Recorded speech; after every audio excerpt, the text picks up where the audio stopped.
The Cannabis Chamber of Commerce welcomes everybody here. The Cannabis Chamber, the mission we have is to bring the cannabis community together and to help educate and promote the legal cannabis market.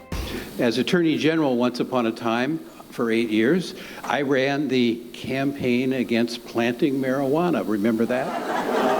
And burned millions of plants. Now I'm in the business after having done this. Well, anyhow, the world does change. I just urge you to continue to stay engaged in that respect, to keep talking to Assembly and Senate members, congressional ones if you wish, but mostly to work on the local and state tax issue, and longer term will be these other matters we work on. Thanks very much.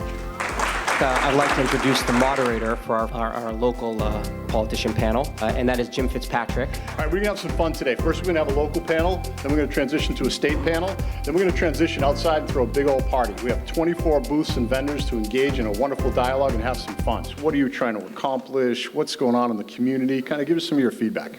We're trying to create a successful, vibrant, voter-approved industry in our town that provides taxes and jobs and opportunities for entrepreneurs in our city.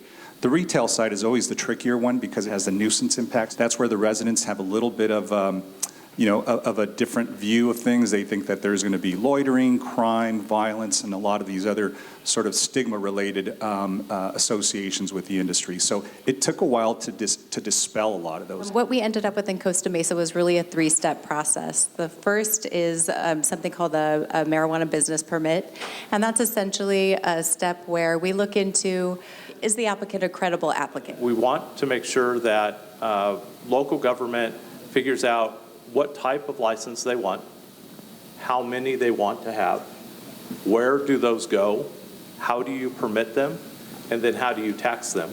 Estimations, of course, we're talking about maybe 80% of the market right now is in the illicit market. There's a lot of thought that that's due to taxes, high taxes. Look, everyday people that use cannabis for their everyday life, these people are working 1, 2 jobs, trying their best to get through. The number one thing for any city, whether it's an established industry or a new industry coming online, is to create a coalition of those operators and those individuals to work together. Because quite frankly, no one entity can do it on its own. Thank you all so much for coming, and for the state regulators. We really appreciate having you guys here. How are you guys working together now to help maybe alleviate some of those problems?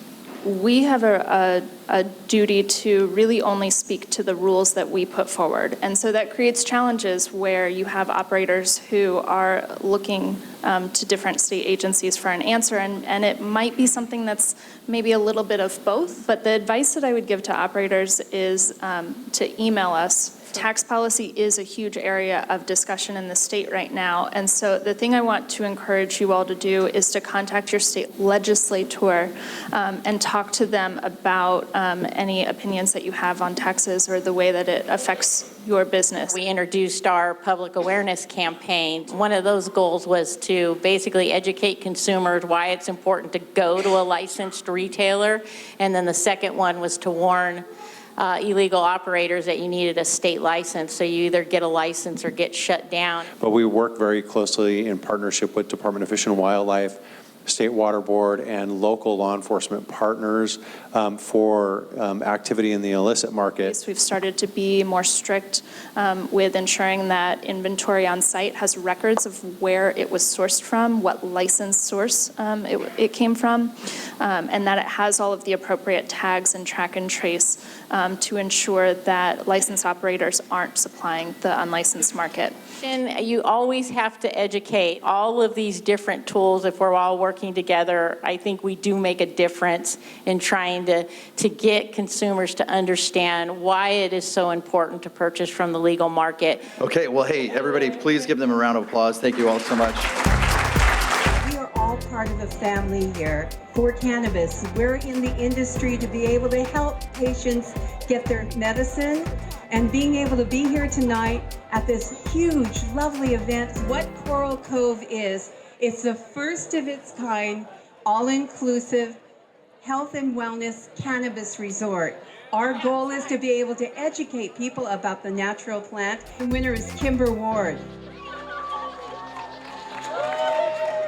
We just wanted to thank everybody for coming out tonight and this afternoon. We had a really fantastic event. We had our local politicians panel. We had our state regulators panel. We ended up selling out the panel event. About 300 people there. We had a fantastic mixer tonight. I want to thank all of the sponsors, all the supporters, and all the attendees. Please learn more about what we're doing as the Cannabis Chamber of Commerce. You can find us on our website at www.TheCannabisChamber.com or on our social media channels. Thank you again. We couldn't do without you. We are a community of industry in the cannabis world, and we are honored to be here to support each other's outreach.